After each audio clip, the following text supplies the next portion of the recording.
Buen día, estimados alumnos. Espero que estén bien, tratando de pasar lo mejor posible en esta cuarentena y continuando con las últimas clases teóricas. Hoy voy a hablar de diabetes mellitus tipo 1 en adolescentes y niños.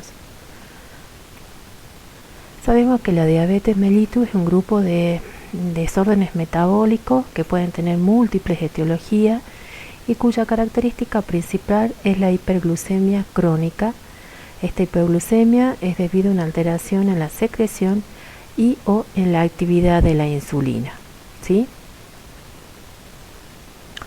Para clasificarnos, según la Asociación Americana de Diabetes, nos propone que la diabetes mellitus se clasifica en 4 tipos: diabetes mellitus tipo 1, la diabetes mellitus tipo 2, la diabetes mellitus gestacional y otros tipos de diabetes que ya veremos más adelante de qué se trata.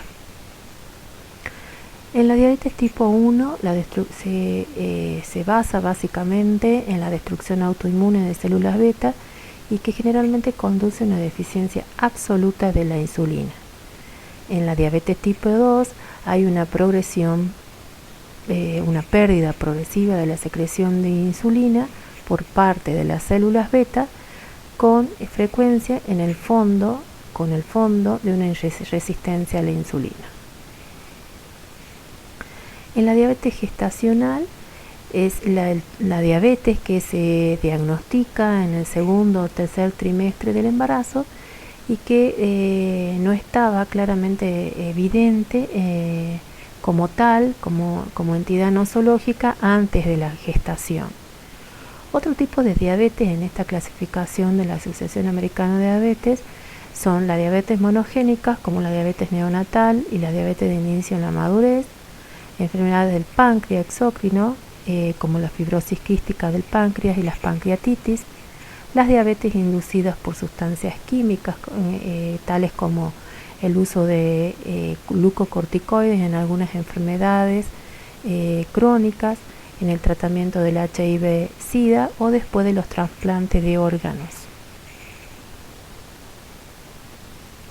¿Cuáles son los criterios diagnósticos para la diabetes mellitus tipo 1 en niños y adolescentes? Niños que son sintomáticos, quiere decir que tienen los síntomas clínicos propios de la diabetes, con polidipsia, polifagia, poliuria y pérdida de peso.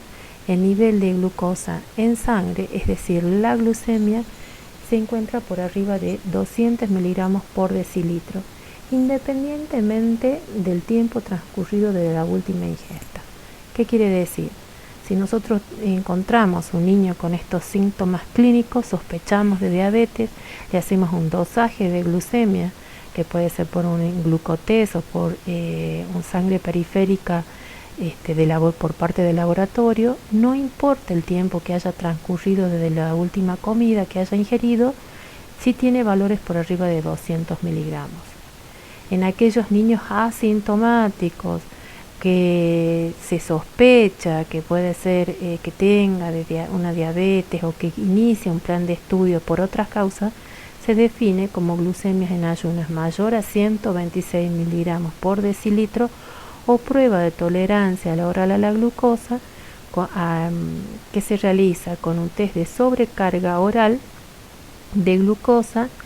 Se toma la muestra a nivel inicial basal y después de esta sobrecarga de glucosa obtenemos glucemias mayores a 200 miligramos por decilitro. Los criterios diagnósticos de intolerancia a la glucosa es una glucemia alterada en ayuna. Esta estará entre 100 y 126 miligramos por decilitro, y una prueba de tolerancia oral a la glucosa cuando a la glucemia tomada después de las 2 horas post carga de glucosa con 75 gramos como máximo en una solución al 20% es mayor a 140, pero es menor de 200 miligramos por decilitro. En estos pacientes tenemos que estar atentos, ver qué otros signos y síntomas se acompañan y seguirlos en el tiempo, ¿no? Con seguimiento clínico y seguimiento de laboratorio. Vamos a hablar específicamente de la diabetes tipo 1. Sabemos que epidemiológicamente una de las afecciones crónicas más frecuentes en la infancia, que constituyen alrededor del 90% de los casos de diabetes diagnosticados en la niñez y en la adolescencia en casi todas las regiones del mundo, que hay diversas encuestas epidemiológicas que dan cuenta de este aumento rápido y progresivo de la incidencia de esta enfermedad en los últimos 20 años, y particularmente en los niños aún más pequeños de lo que pensábamos nosotros hace algunos años atrás. ¿Cuáles son los factores de riesgo? En realidad se cree que hay factores genéticos que están influenciados por factores ambientales, que son los que producen la destrucción autoinmune de las células beta, que son las productoras de insulina en el páncreas. Uno o más factores de estos ambientales, como virus, como alimentos, como vacunas o como tóxicos, van a gatillar la autoinmunidad mediada por células T en individuos que son genéticamente predispuestos, ¿sí?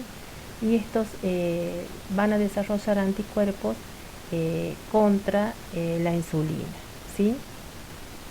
Los anticuerpos encontrados son los siguientes: anticuerpos anticélula del islote, que reaccionan contra el citoplasma de la célula del islote pancreático; anticuerpos antiinsulina, anticuerpos específicos contra la insulina; anticuerpos antidescarboxilasa del ácido glutámico, que es una enzima que sintetiza el neurotransmisor GABA a partir del ácido glutámico y es un marcador precoz de diabetes tipo 1.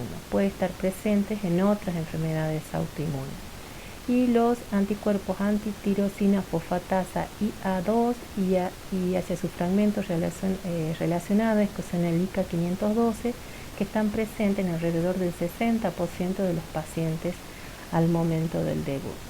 La utilidad clínica de estos anticuerpos es permitir la distinción entre diabetes tipo 1 y tipo 2 en aquellos pacientes cuyas características clínicas no son claras o que están dificultoso el diagnóstico diferencial. Los pacientes que presentan anticuerpos, hay evidencias clínicas que son susceptibles a otras enfermedades autoinmunes, tales como la tiroiditis de Hashimoto, la enfermedad celíaca, la enfermedad de Addison y la mastenia gravis. Factores ambientales, nutricionales, enfermedades virales, algunas condiciones socioeconómicas y la presencia de estrés psicológico generalmente son disparadores de la diabetes en individuos genéticamente predispuestos. Así como hablamos de anticuerpos y hablamos de factores ambientales que son los disparadores de esta autoinmunidad contra las células del páncreas, también vemos que hay un factor protector que es la lactancia materna. La lactancia permite que es un factor protector porque impide la incorporación temprana de otras proteínas heterólogas que serían las que dispararían también la respuesta inmunológica de estos anticuerpos.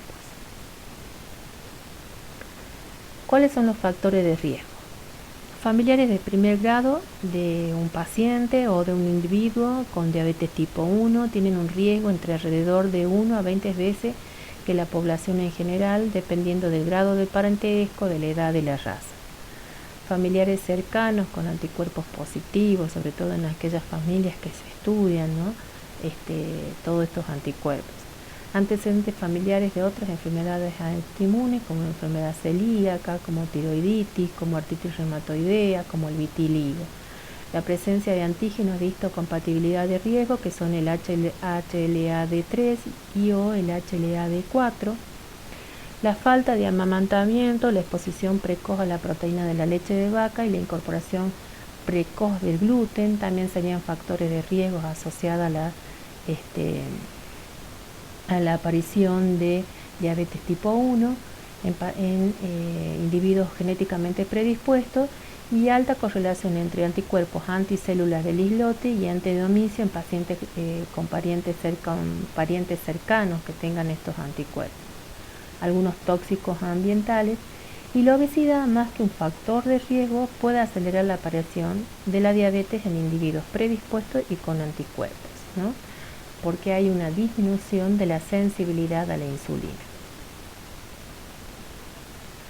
Factores genéticos, como hemos dicho, asociados a factores ambientales, producen la activación inmunológica y la destrucción de células beta del páncreas. Si no hay insulina que se une al receptor de las células blancas, no hay activación del receptor de la glucosa. Por lo tanto, no va a ingresar glucosa a la célula.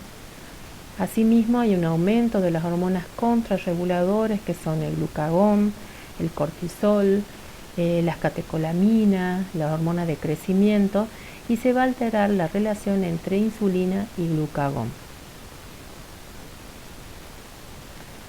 Las alteraciones a nivel del metabolismo están en los tres metabolismos básicos, que son en los de los hidratos de carbono, de las proteínas y de los lípidos.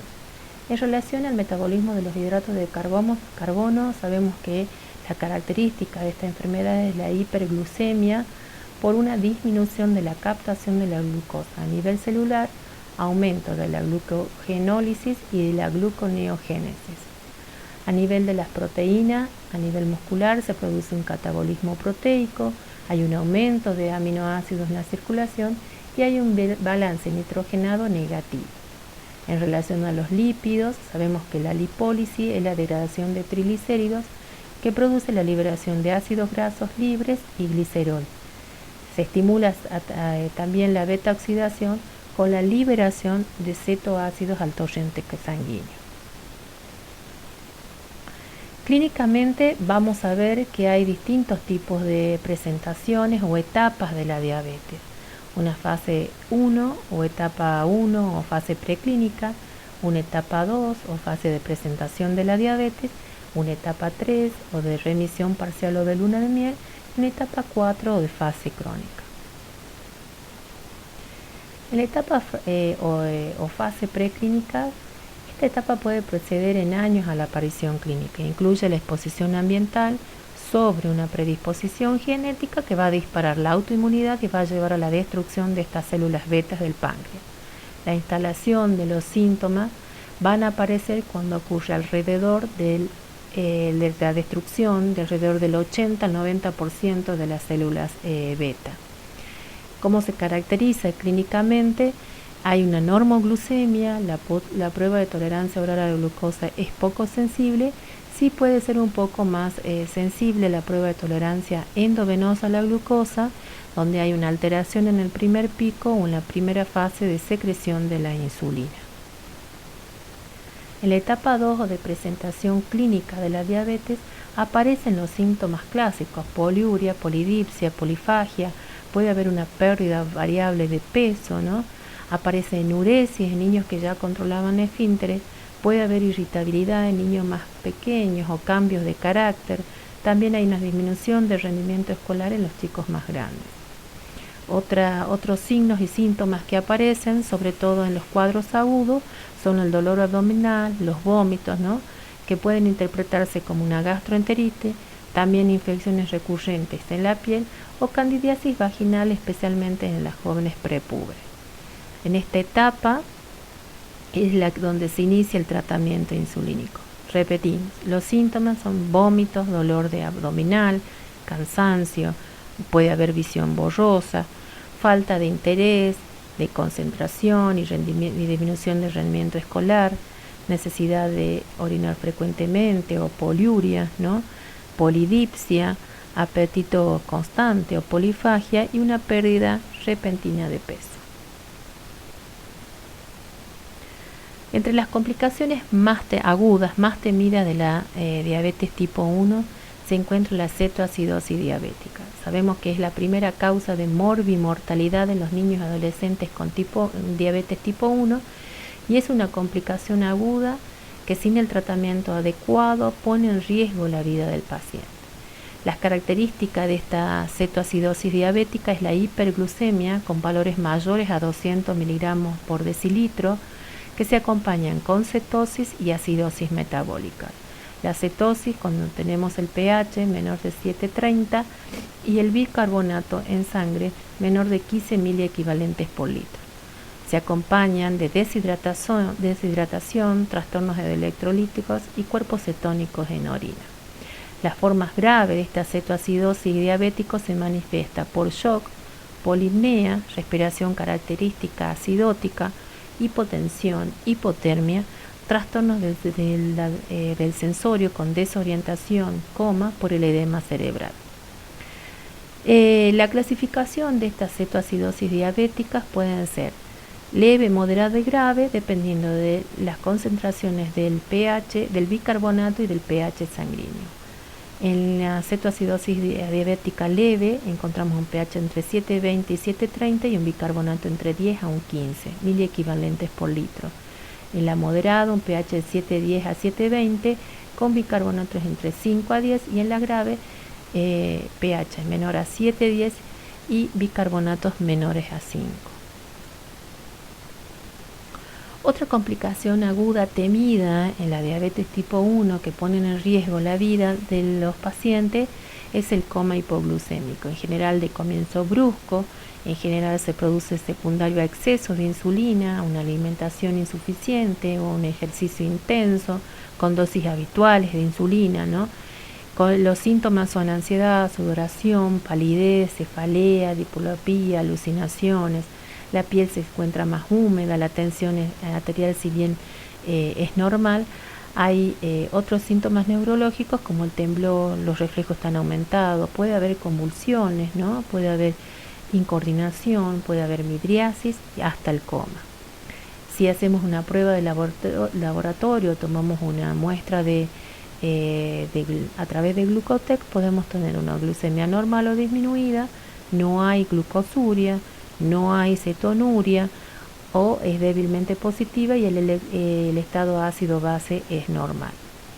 En relación al diagnóstico diferencial con el coma cetoacidótico, es generalmente de comienzo gradual, como antecedente hay un déficit de la insulina, hay situaciones de estrés psicológico, de estrés orgánico como la infección, el traumatismo, ¿sí?, que pueden desencadenar este coma cetoacidótico, y los síntomas son astenia, poliuria, polidipsia, anorexia, náusea, dolor abdominal, vómitos, ¿no?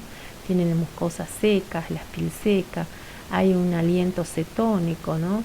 Los pacientes están taquimneicos con hipotensión, pueden pasar con shock en las situaciones más graves, con estupor y coma. En el laboratorio constatamos hiperglucemia, glucosuria y cetonuria con acidosis metabólica. En la etapa 3 de la diabetes tipo 1 hablamos de etapa de remisión parcial o de luna de miel. Esta etapa comienza a las semanas o a los pocos días en realidad iniciado el tratamiento insulínico, ¿no? Puede durar semanas o meses. La glucemia suele encontrarse en valores normales, dentro del rango normal o ligeramente elevada a pesar de que haya cambios en la dieta diaria que recibe el paciente y en el ejercicio que realiza. Esta etapa es muy importante que tanto el paciente y la familia estén advertidos porque puede producir o poner falsas expectativas de curación, ¿no? En aquellas familias que cuesta al principio acompañar o que puedan entender que esta es una enfermedad crónica, que esta es una etapa más dentro de la diabetes. Y la etapa 4 o la etapa de fase crónica, ya sabemos que hay una dependencia de por vida de la administración de insulina y la progresión desde la remisión o a la fase crónica se va a ir dando a medida que haya una disminución gradual de las células beta. En esta fase crónica, la única terapia que existente es la administración exógena de insulina como única terapia y única forma de tratamiento. Acá podemos ver cómo podemos contar en el mercado lo que se llaman las lapiceras o las bombas de infusión de insulina, que ya vamos a ver más adelante. Algunos aspectos a tener en cuenta en el momento de que uno realiza el diagnóstico, ¿no? sobre todo psicosociales. Dejar en claro y acompañar tanto al paciente y en la familia al momento del diagnóstico y en el seguimiento, recordando que esto se trata de una enfermedad crónica. En general se presenta en forma aguda en la mayoría de los casos. Es una enfermedad que no solamente involucra al paciente, sino todo su entorno, ¿no? En relación a sus actividades, a su plan alimentario diario, ¿no? A las pautas de alarma que esta familia tiene que tener en relación a los controles y el automonitoreo, ¿no? Sobre todo si se tratan de niños más pequeños. Que la evolución de la enfermedad va a depender del tratamiento y el control metabólico adecuado, que los equipos tratantes de este paciente y de toda su familia deben tener la experiencia y los conocimientos necesarios, tanto para hacer intervenciones oportunas, para lograr la aceptación de las diabetes y para utilizar herramientas que sean necesarias para promover la adaptación al tratamiento, sobre todo en lo que se llama educación diabetológica, que es el momento en que de orientar a la familia en lo referido a asegurarse de que el paciente tenga todos los elementos necesarios para un tratamiento adecuado, pero también sobre las actividades físicas que pueda realizar, tanto dentro como fuera de la escuela, ¿no? Y los planes alimentarios que pueden llevar adelante no solamente el paciente, sino toda su familia. El tratamiento en los objetivos terapéuticos iniciales en un paciente que debuta en una situación de emergencia, como por ejemplo en una cetoacidosis diabética, es eliminar la cetosis, evitar el edema cerebral como complicación del tratamiento de la cetoacidosis, mejorar los síntomas, alcanzar la recuperación hidroelectrolítica y el equilibrio del balance del metabolismo interno, ¿no? de los electrolitos y también del nutricional, y tratar las infecciones que puedan estar asociadas como al momento del debut.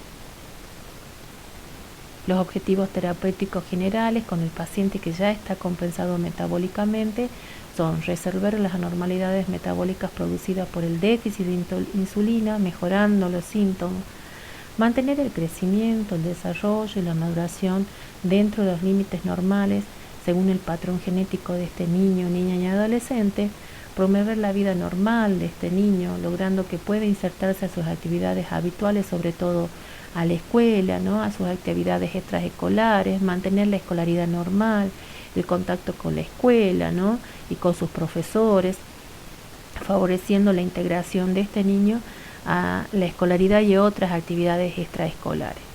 Prevenir las complicaciones agudas temidas, que son la cetoacidosis y la hipoglucemia, y retardar o evitar las complicaciones a largo plazo que tienen que ver con daño en la microvasculatura y macrovasculatura, manteniendo glucemias dentro de los límites normales desde las primeras etapas, minimizando el riesgo de hipoglucemia en el contexto del tratamiento. Bueno, la Asociación Americana de Diabetes promueve que los objetivos de glucémicos, el tipo 1, la diabetes tipo 1 en edad pediátrica, son objetivos individualizados, tan próximos a mantener glucemias dentro de la normalidad como sea posible, evitando las hipoglucemias, ¿no? Que pueden ser graves o que pueden ser frecuentes. Establece como objetivo y los divide según edades, en el preescolar, en el escolar, en los puberos y adolescentes. En el preescolar, como objetivo glucémico, plantea glucemias entre 100 y 180, ¿no? En el escolar entre 90 y 180 y en puberos o adolescentes entre 90 y 130, ¿no? Y en la hemoglobina glicosilada, que se utiliza como control, es conveniente tener un objetivo menor del 7%, ¿no?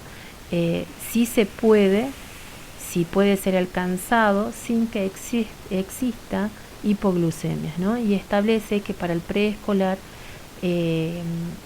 hemoglobinas glicosiladas entre 7,5 y 8,5, en el escolar menor a 8 y en los puberos o en adolescentes en menores a 7,5.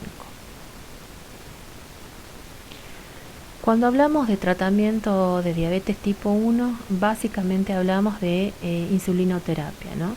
Para ello tenemos que conocer cuáles son los tipos de insulinas que contamos y vamos a ver que hay según el origen y según el tiempo de acción. Según el origen tenemos insulina de origen animal a partir del páncreas bovino o porcino, insulina humana semisintética que se obtiene por transpeptidación de insulina porcina, la insulina humana biosintética que es a través de un ADN recombinante, de una técnica de ADN recombinante, y análogos de insulina que se desarrollan a partir de modificaciones en la estructura molecular de la insulina. Eso según el origen. Y según el tiempo de acción tenemos las rápidas, que son por ejemplo las insulinas corrientes o regular, y que es la insulina natural. La ultra rápida en general son análogos como la lispro, la aspartica y la glulicina. Las intermedias, la NPH, la neutra, la protamina, la GERDOM, las modificadas artificialmente con la finalidad de prolongar su acción. Las lentas son insulinas en suspensión de zinc que no se usan en nuestro medio, y las ultralentas que son los análogos como la glargina y la detemir.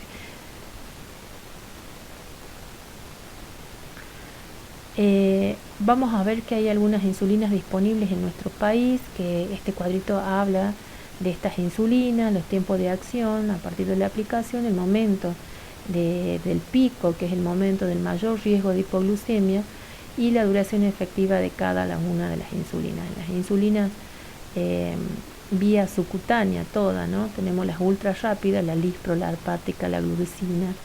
El pico de acción entre 5 y 10 minutos, el pico en horas es de 1 a 2 y la duración efectiva es entre 3 a 5 horas.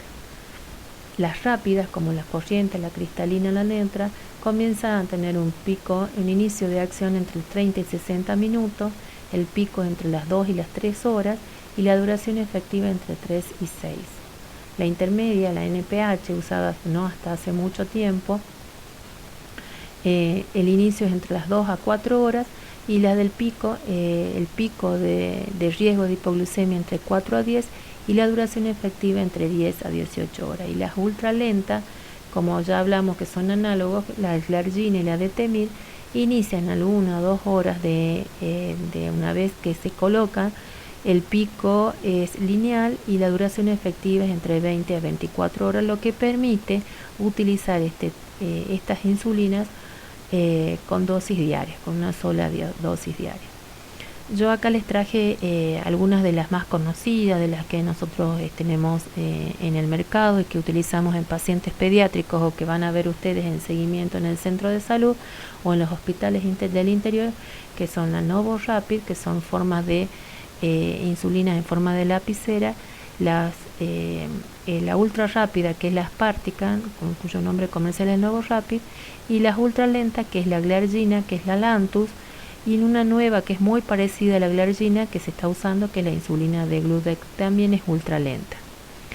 La combinación de estas insulinas en diferentes esquemas, ya sea entre ultra rápidas y ultra lentas, va a permitir imitar el modelo de secreción fisiológica tanto de la glucemia como de la insulina endógenas. Vemos como en este cuadrito como análogos ultra rápidos de la insulina, que están aquí, hacen el pico en el inicio entre los 10 a 15 minutos y un pico entre 1 a 2 y cae, ¿no?, entre las 3 y las 4 horas. La insulina regular o corriente, su pico es entre las 2 y cae entre las 4 horas, son más lenta la aparición del inicio de la acción de estas insulinas. Como la insulina de acción intermedia, como la NPH, inicia una vez administrada a las 2 horas y se mantiene en forma lineal, y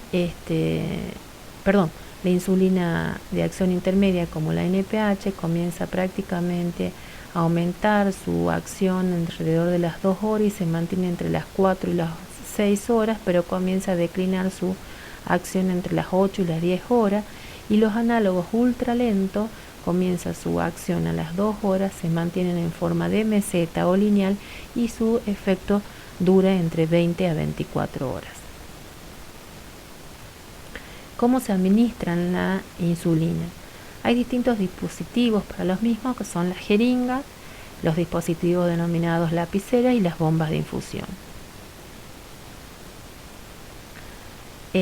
¿Cuál es el dispositivo adecuado para el paciente? Es una tarea y que tiene este equipo interdisciplinario que va a hacer el abordaje, el seguimiento y el control de cada paciente. Sin embargo, la tecnología nos ha permitido que el uso de lapiceras sea una forma más segura y de mayor uso actualmente entre los pacientes, ¿no?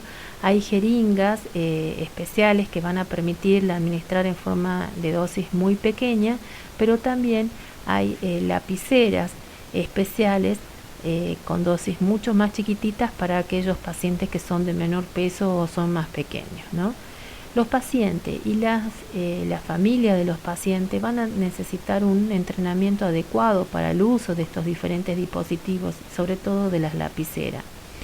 En las fases iniciales, donde el paciente aún tiene secreción de insulina endógena, el objetivo de control metabólico adecuado puede alcanzarse con 2 dosis de insulina intermedias o lentas, utilizando algún análogo ultra rápido, por ejemplo la Aspártica o el nombre comercial es NovoRapid, para aquellas correcciones preprandiales.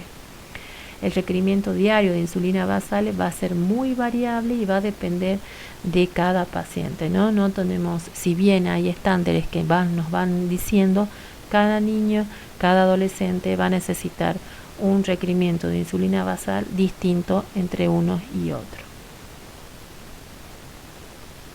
¿Cómo conservamos la insulina? La insulina no debe ser congelada. Cuando está en uso puede permanecer a temperatura ambiente, pero hay que evitar la luz directa o la exposición solar a altas temperaturas. No utilizar las insulinas que se han cambiado de aspecto, ¿no? Y la insulina que no está en uso debe ser almacenada y conservada en temperaturas entre 2 a 8 grados. Acá está claro, en este cuadro podemos ver que una insulina nueva antes de abrir o que no está en uso se debe mantener entre 2 a 8 grados centígrados en los cajones inferiores del refrigerador donde van las verduras. Si sales de casa, hay algunos fabricantes que hacen unas hieleras especiales para la insulina y que pueden ser muy prácticas al momento de que podamos transportarla, sobre todo en los momentos que pasamos muchas horas fuera de casa. Cuando la insulina está en uso debe ser consumida o utilizada dentro de los 28 a 30 días después de ser abierta, y si no está en uso se debe permanecer a una temperatura no mayor a 26 grados. Si en el lugar donde vive la temperatura ambiente es mayor, debes mantenerla refrigerada o en una cartera porta insulina que la mantenga fría. La insulina nunca debe estar expuesta a la luz del sol o a altas temperaturas. No debe congelarse y debe frotarse o agitarse intensamente previamente antes de ser administrada. Cuando hablamos de aplicación de insulina, no solamente hablamos de los tipos de insulina, sino los sitios de aplicación de la misma. Es recomendable que se pueda utilizar en el tejido celular subcutáneo del abdomen, donde se debe inyectar en ambos lados del ombligo, aproximadamente a 3 centímetros del mismo de cada lado.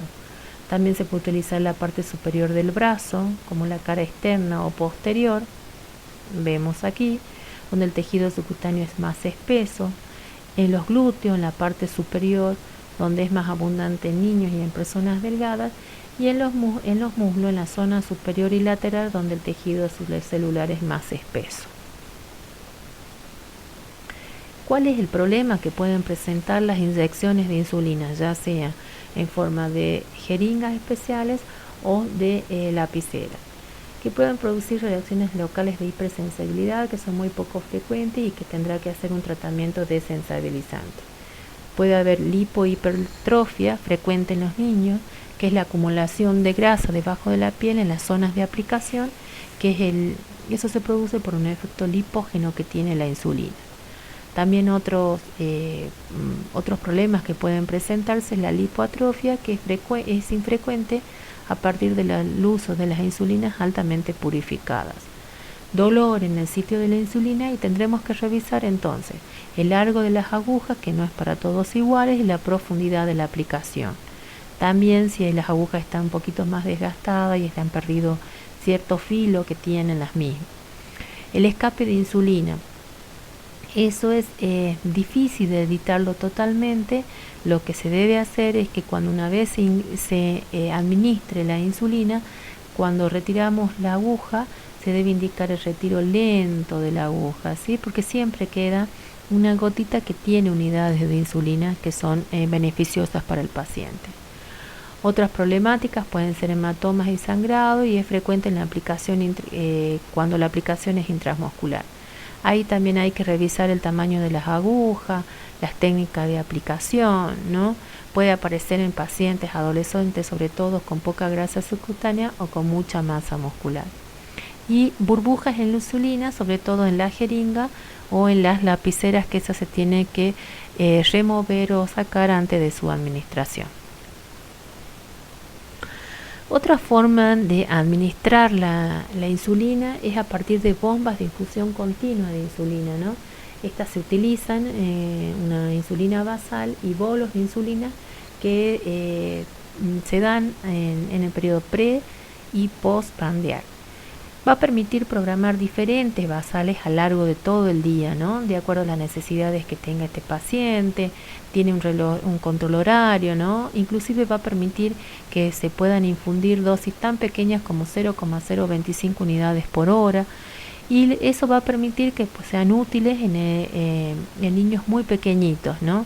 ¿Cuáles son las ventajas del infusor? Que tiene un control glucémico mucho más preciso, con menor variabilidad en la absorción de la insulina, con el cálculo más exacto del polo prandial.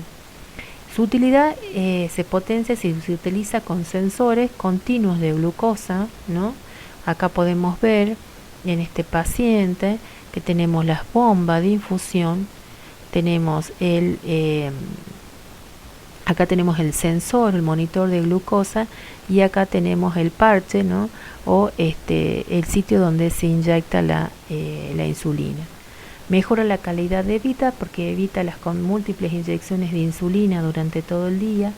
Los pacientes consideran que tienen mayor libertad y mayor flexibilidad en sus vidas.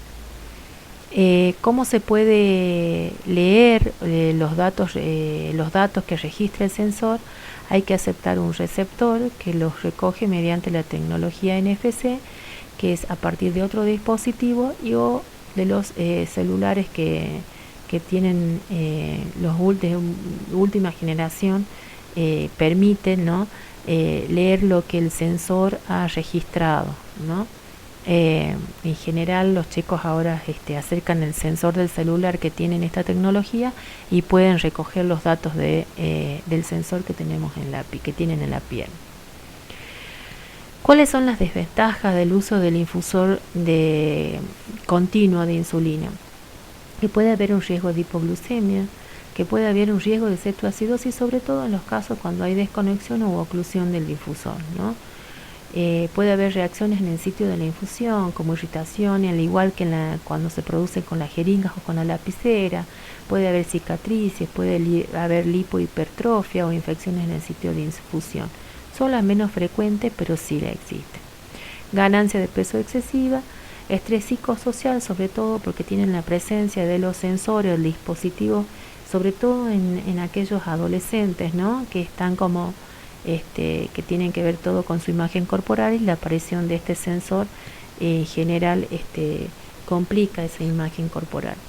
Y otro desventaja es que tiene un alto costo aún, y que no todas las obras sociales reconocen, ¿no? La incorporación de la infusión continua de insulina en sus pacientes insulinodependientes.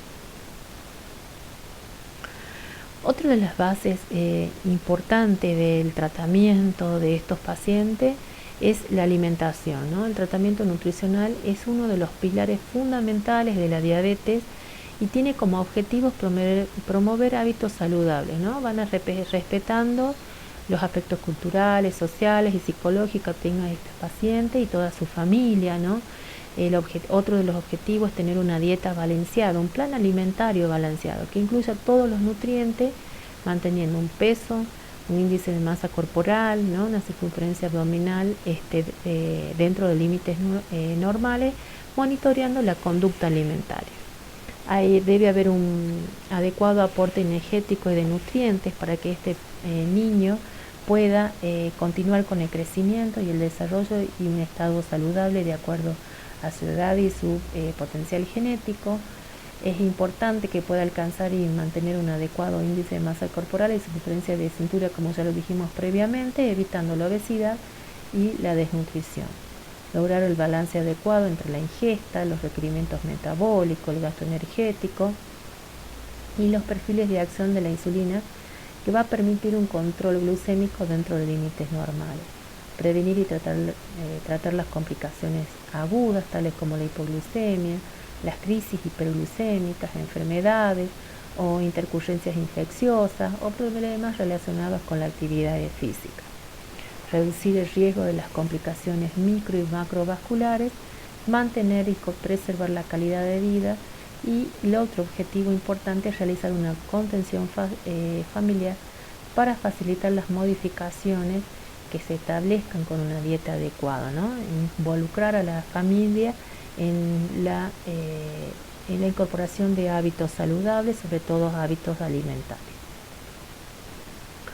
La distribución de la energía en relación a los alimentos se debe mantener en los pacientes diabéticos un aporte de hidratos de carbono entre el 50 y el 55%, de proteínas entre el 10 y el 15%, y en las grasas entre el 30 y 35%. Menos de 10% de grasa saturada y grasas trans, menos de 10% de grasas poliinsaturadas, más del 10% de grasa monoinsaturada, y es esencial los ácidos grasos como el omega 3 de 0,15 gramos por día. Esta es una representación de cómo sería un plato saludable de un paciente, si bien diabético, como estamos hablando de ahora, en estos momentos, pero bueno, ¿no? Debería ser un plato saludable para todo niño que está en crecimiento. Ustedes pueden ver que hay una porción de carne, hay una porción de legumbres y hay una porción casi del 50% de hidratos de carbono. Actividad física, otro de los pilares fundamentales para el tratamiento de la diabetes. La actividad física en todo paciente, diabético o no diabético, interviene en el control del peso. Reduce el riesgo de enfermedad cardiovascular porque actúa sobre el metabolismo de los lípidos y de la tensión arterial, y además promueve el bienestar físico y mental de todo paciente o individuo que realice la misma, ¿no? Produce un aumento de la sensibilidad a la insulina, básicamente en los pacientes diabéticos, lo que resulta beneficioso porque va a reducir los niveles de glucemia. Cuando la actividad física produce hipoglucemia, cuando el ejercicio es prolongado, más de 30 o 60 minutos, o ejercicio aeróbico de moderada intensidad entre 50 y 75% de la capacidad máxima aeróbica, sin aporte extra de carbohidratos, ¿no? Esto es algo muy importante que hay que tener en cuenta, que cuando los pacientes realicen este tipo de actividades se aseguren que consuma previamente una manzana, un vaso de jugo de frutas, ¿no? Cosa de mantener el aporte extra de carbohidratos que se van a gastar durante esta actividad física. Y otra cosa que producen hipoglucemias asociada a la actividad física es la falta de ajuste de insulina previa al ejercicio, que es si este es de duración prolongada. Durante la actividad física, las recomendaciones que se deben ajustar los regímenes de insulina de acuerdo a la actividad física que tenga el paciente. No deben realizarse actividad física si esta glucemia controlada previamente es mayor de 250 miligramos por ciento por decilitro, o con presencia de cetonurias en glucemias mayores a 200.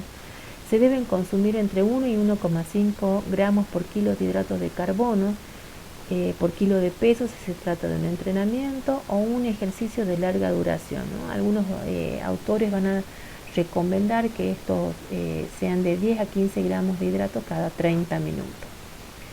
Si el ejercicio es moderado, menor de 30 minutos, excepcionalmente se puede ajustar la insulina, pero si la glucemia es mayor de 30 miligramos por ciento o menos, es necesaria la ingesta antes de iniciar el ejercicio. Y hay que evitar el consumo de alcohol que inhibe la gluconeogénesis. Otra pieza fundamental otra parte fundamental del tratamiento para la insulina es el automonitoreo, efectuado por el paciente o sus cuidadores cuando estos pacientes son muy pequeños, ¿no? Y es una parte fundamental, como dijimos, del tratamiento de la diabetes. ¿Cómo se realiza este automonitoreo? Con un control de la glucosa capilar, ¿no? Este control nos va a permitir ajustar las dosis de insulina, prevenir las hipoglucemias, ajustar la dieta, ¿no? El plan dietario y el ejercicio. También va a permitir que se minimicen los efectos de la hipoglucemia o la hiperglucemia sobre la función cognitiva. Ya dijimos que una de las cosas es que estaban irritables, estaban apáticos, estaban con mal rendimiento escolar, y también sobre el comportamiento. ¿Cuál es la frecuencia de los monitoreos? Bueno, eso va a depender en qué etapa estamos, si se trata de una etapa de debut diabético, si se trata de un debut diabético con cetoacidosis, con una complicación aguda, o si se trata de un paciente metabólicamente compensado, ¿no? La frecuencia y el número de monitoreos es individualizado y depende además de la disponibilidad que tenga del equipo que realiza el monitoreo, la modalidad de tratamiento, la capacidad de este niño o niña o adolescente para identificar episodios de hipoglucemias, por ejemplo, ¿no? Cuando se hace monitoreo de cetonas en orina, sobre todo en pacientes cuya glucemia es mayor de 200 miligramos, en casos de enfermedades intercurrentes, en casos de vómito, de dolor abdominal o situaciones de estrés. Como podemos ver en la imagen, el control de la glucemia se hace a nivel de un capilar, se punza en el pulpejo de los dedos, inicialmente se va a indicar que sea de la mano no hábil, y con una gotita de sangre que ponemos en una tira reactiva y sobre un lector de glucemia o glucotest nos permite saber qué valores de glucemias tenemos en el momento de la determinación. ¿Cómo seguimos o cómo hacemos el control del tratamiento? El objetivo de todo el tratamiento de la diabetes en cualquier edad es mantener las glucemias dentro de los límites normales o lo más cercano a la normalidad, en todas las edades, ¿no? En todas las edades que podemos hacer el control de estos pacientes. Hay que tener presente que en los pacientes pediátricos el riesgo más temido a evitar es el riesgo de la hipoglucemia, sobre todo en los pacientitos que son mucho más chiquitos, los más pequeños. El automonitoreo va a permitir que haya intervenciones expeditivas en el tratamiento. Quiere decir, si yo estoy detectando que haya una hipoglucemia, bueno, actuar sobre eso, dando una colación, dando una más fruta, ¿no? Algún alimento que tenga un buen contenido de hidratos de carbono o de glucosa para evitar el mismo. La hemoglobina glicosilada también es una medida útil para evaluar el control metabólico glucémico en los últimos 2 a 3 meses previos al momento de la determinación. La relación entre hemoglobina glicosilada y el promedio de glucosa de los últimos 3 meses, según la Asociación Americana de Diabetes, es que para una hemoglobina glicosilada de 6 correspondería a una media de glucosa en sangre entre 126 miligramos por decilitro, y una hemoglobina glicosilada de 12% correspondería a una media de glucosa de sangre entre 290 y 300 miligramos por decilitro. Los niveles de glucemia, lo más cercano a lo normal, con una hemoglobina glucosilada del 7,5%, puede retrasar el inicio y la progresión de las complicaciones. Con valores menores al 7,5 reducirían un 70% el riesgo de retinopatía del diabético, menos un 50% de riesgo de nefropatía y un 60% de riesgo de neuropatía. Esto es a partir de un estudio multicéntrico realizado durante 10 años en el que se estudió el control de la diabetes y sus complicaciones. A partir de otros estudios y de este mismo apareció el concepto de lo que se llama memoria metabólica.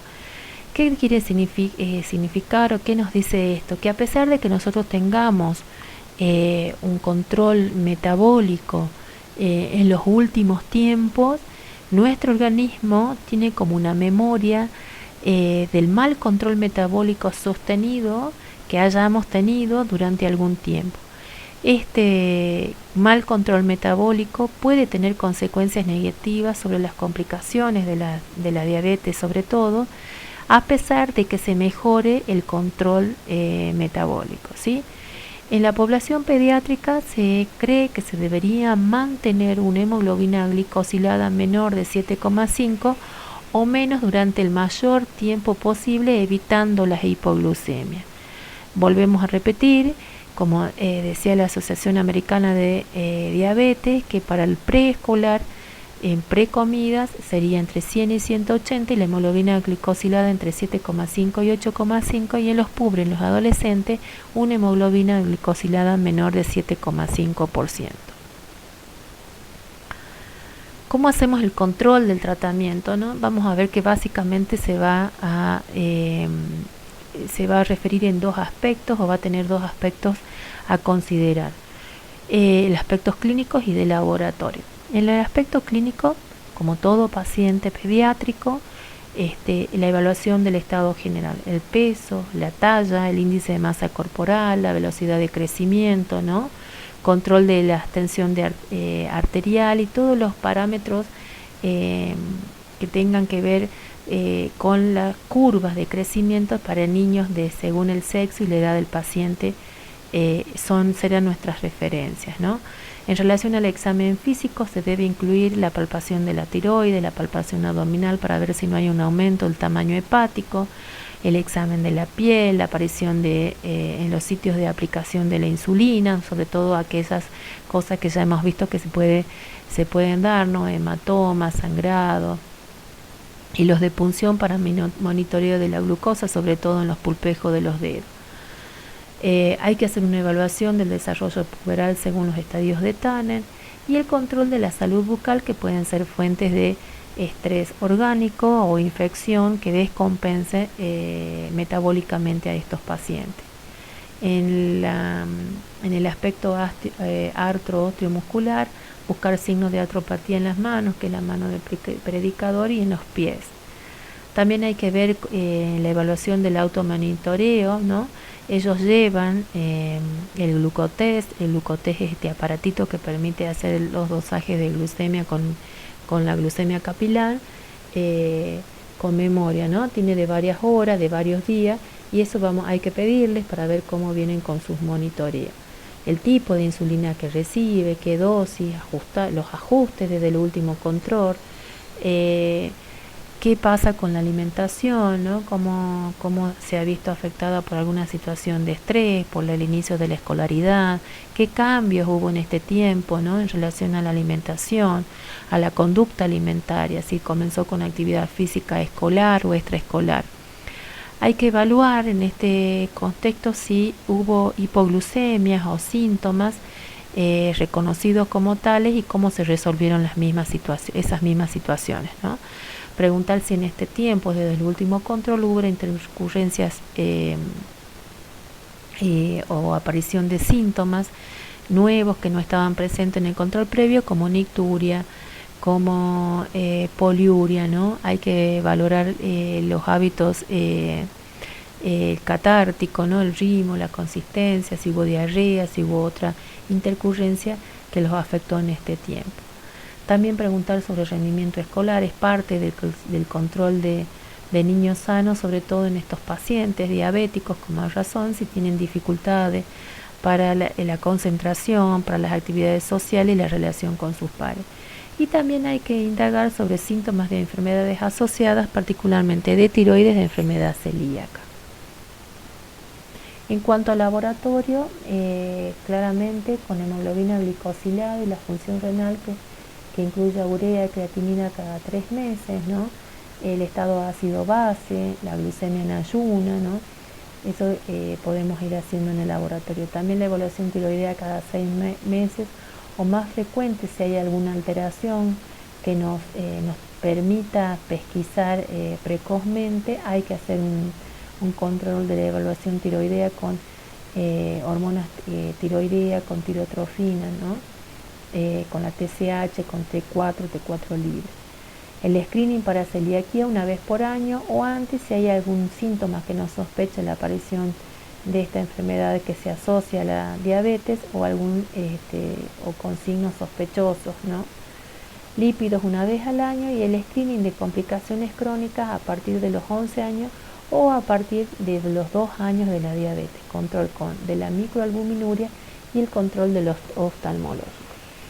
Sabemos que en adolescente cada control clínico del laboratorio o del equipo interdisciplinario que realice el abordaje de estos pacientes es importante poder hablar del inicio de las relaciones sexuales, de la prevención de enfermedades de transmisión sexual, de consumo de sustancias psicoactivas y alcohol, ¿no? De transgresiones alimentarias, del embarazo no intencional en adolescentes y los métodos anticonceptivos, y también los trastornos de la conducta alimentaria que pueden estar asociados o no en estos pacientes. Para ir finalizando, tenemos que recordar que la diabetes es una enfermedad crónica que va a tener momentos más estables, que puede haber descompensaciones metabólicas que tendremos que pesquisar precozmente para evitar su aparición o sus presentaciones graves, ¿no? La afección en niños y adolescentes requiere un alto compromiso del paciente, de su familia y todo un equipo médico tratante, equipo médico interdisciplinario, con psicología, con especialistas en nutrición, ¿no? Con enfermería, con agentes sanitarios, con centros de salud que sepan que hay diabéticos tipo 1, niños, niñas y adolescentes en su área de responsabilidad y que deben monitorear como otros pacientes con enfermedades crónicas, ¿no? La diabetes no diferencia los estamentos sociales, pues sabemos que se presenta en todos los países y en distintas culturas, en distintos estamentos sociales y adquisitivos, ¿no? En los países en desarrollo tiene un plus, como todas las enfermedades crónicas, ¿no? Que son desafíos que debemos enfrentar y que son desafíos adicionales que tienen que ver en relación con la pobreza, con el acceso inadecuado a los sistemas de salud, el acceso inadecuado a los insumos, ¿no? Que requieran este paciente diabético, como también el seguimiento y los controles periódicos. Lograr que cada niño tenga el tratamiento correcto es un desafío para este equipo multidisciplinario que realiza el diagnóstico, el seguimiento y los controles ulteriores. Bueno, diabetes tipo 1 es todo un capítulo dentro de la pediatría. Es importante que podamos pesquisar de qué se trata, cómo se presenta en pacientes pediátricos, en niños, niñas y adolescentes, y que es importante que tengamos presente cuáles son sus complicaciones agudas porque ponen en riesgo su vida y cuáles son las complicaciones crónicas por las cuales debemos retardar la aparición de esas complicaciones con el buen manejo, con el buen control y seguimiento metabólico. Nos estamos viendo en los prácticos y espero que sea de utilidad la bibliografía que les dejo a continuación. Muchas gracias.